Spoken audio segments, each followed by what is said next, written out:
Estamos de volta com mais um encontro do nosso curso de desenvolvimento Full Stack, utilizando Django e Vue.js. E hoje, no oitavo encontro, a gente vai definir o roteamento do nosso projeto Front-End Vue.js, onde que a gente vai utilizar o Vue Router para fazer essa tecnologia, tá? Para fazer esse monitoramento das rotas do nosso sistema com relação às mudanças de URLs e os seus respectivos endpoints, as suas URIs, conforme o usuário interage na tela, ou conforme algum evento ocorra através de um determinado componente do nosso projeto Front-End Vue.js. O que acontece? O Vue Router é um arquivo onde, na verdade, uma tecnologia onde que a gente usa o arquivo para definir essas rotas. Essas rotas a gente vai definir, vou vir aqui, eu estou no Windows 10, tá? No nosso projeto SRC, a gente vai criar uma pasta chamada Router. Se essa pasta já existe, a gente vai no index.ts, que é um arquivo TypeScript. Esse arquivo TypeScript, o primeiro, ele veio aqui nativo do nosso projeto, porque a gente já instalou o Router, tá? Mas vamos fazer diferente. Vamos utilizar aqui aqui nos espaços, tá? Recuar usando index 4, Alt Shift F para formatar automaticamente, mas a gente não vai utilizar isso aqui. Vou apagar todo o conteúdo e a gente vai criar esse arquivo do zero, onde que a gente vai utilizar alguns imports, tá? O primeiro deles é o create router e o create web history from view router, tá bom? O segundo é o home from views home, que a gente ainda não criou essa home, por isso que está dando erro. O terceiro, ele vai se chamar ADD Café, que é uma tela, tá, que vai ser renderizado, no caso um componente de view, de visualização, aonde que a gente vai ter um formulário para cadastrar um café.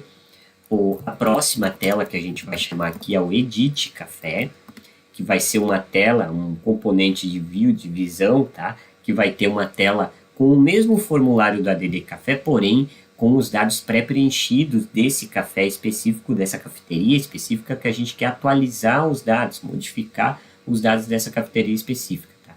E por fim, a gente geralmente tem café details, tá? Como o próprio Copilot está nos ajudando, mas eu trouxe chamado View Café.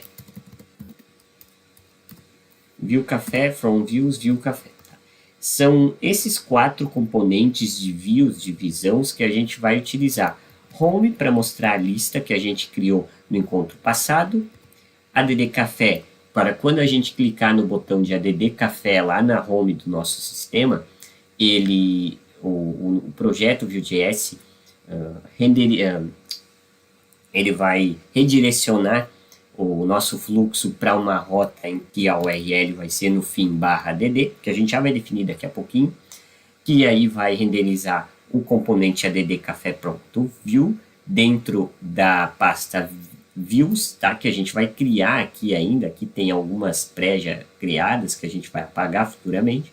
A gente vai criar essas 3, ADD Café, Edit Café e View Café, onde que a gente vai colocar respectivamente uma tela com o formulário de adição, de cadastro de cafeteria, no outro componente Edit Café, uma tela dos dados de uma cafeteria específica para atualizar esses dados, e no outro, uma tela, no View Café, no caso, uma tela com os dados, todos os dados de uma cafeteria específica. Tá?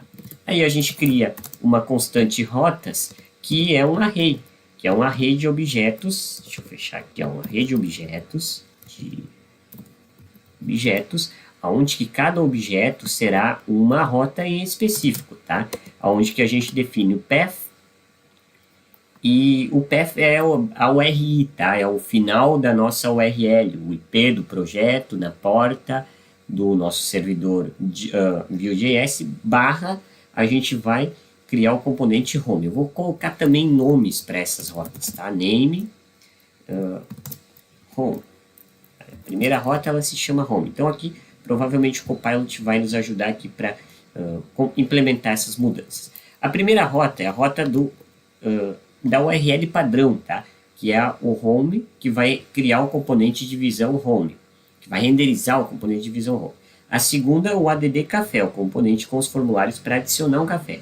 A terceira, barra edit, aqui barra um número, que é o ID do café, da cafeteria, tá? É o edit café, o componente edit café, onde é que a gente viu no encontro passado que quando a gente colocar barra, função barra um ID, vai ser um valor numérico, que é o ID dessa cafeteria específica, que porventura é a chave primária da base de dados SQLite, nessa nossa regra de negócios, pré-definida através das migrations do nosso Django back-end. E também no final ali a gente tem view barra o ID da cafeteria, que é view café. Na verdade, está correto. Dessa forma, vai renderizar o componente de visão view café presente dentro da pasta views, que a gente vai desenvolver nos próximos encontros, e vai renderizar uma tela sem modificar, sem recarregar a página. A gente simplesmente vai ser levado como usuário para essa tela com informações específicas, com todas as informações específicas de uma cafeteria específica. Depois, a gente vai ter um export default, que é as variáveis padrões, create router, onde o history, ele, na verdade, ele vai ser assim, tá? Isso aqui, create web history, tá? Não vou colocar nenhum parâmetro nesse método.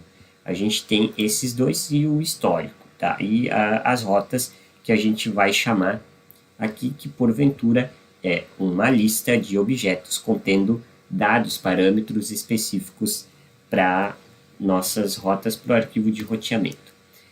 Depois disso, a gente vai criar um outro arquivo agora em services. Tá? Dentro da pasta src, a gente vai criar uma pasta, então eu vou vir aqui, ó, botão direito, pasta services, serviços no plural. Tá? Dentro dessa pasta services, a gente vai criar um arquivo chamado api.ts. api.ts, já que é um arquivo TypeScript, onde que a gente vai configurar o Axios, ou seja, qual vai ser o elo de relacionamento e comunicação, nesse caso via HTTP REST, que o nosso projeto front-end, em especial o servidor Vue.js em comunicação com a tecnologia Axios, no front-end vai se comunicar com a nossa API REST back-end em Django front-end. Então a gente vai ter que importar aqui o Axios, a tecnologia Axios, import Axios from Axios, e depois a gente vai colocar uma constante API chamada Axios Create, e aqui dentro a gente vai colocar assim, dessa forma, a gente vai colocar a URL do nosso servidor ou servidores back-end. No caso, a gente vai ter que modificar a base URL, ela vai ter que ser http o IP da nossa máquina, como é uma máquina local, você pode colocar 127.0.0 ou né, o DNS localhost na porta 8000, que é o nosso Django, /API, tá? Que é a URL do qual o nosso projeto front-end vai se comunicar no back-end. Então a gente faz esse export default API, que é ali, esse é o arquivo de elo entre comunicação front-end e back-end propriamente ditos. Feito isso, a gente tem todo o roteamento do nosso sistema e no próximo encontro a gente vai criar os demais componentes e arquivos de configurações para finalizar esse nosso projeto front-end, executá-lo e entrar em comunicação via web HTTP verbos REST com a nossa API REST back-end em Django. Todo esse código você pode encontrar lá no GitHub.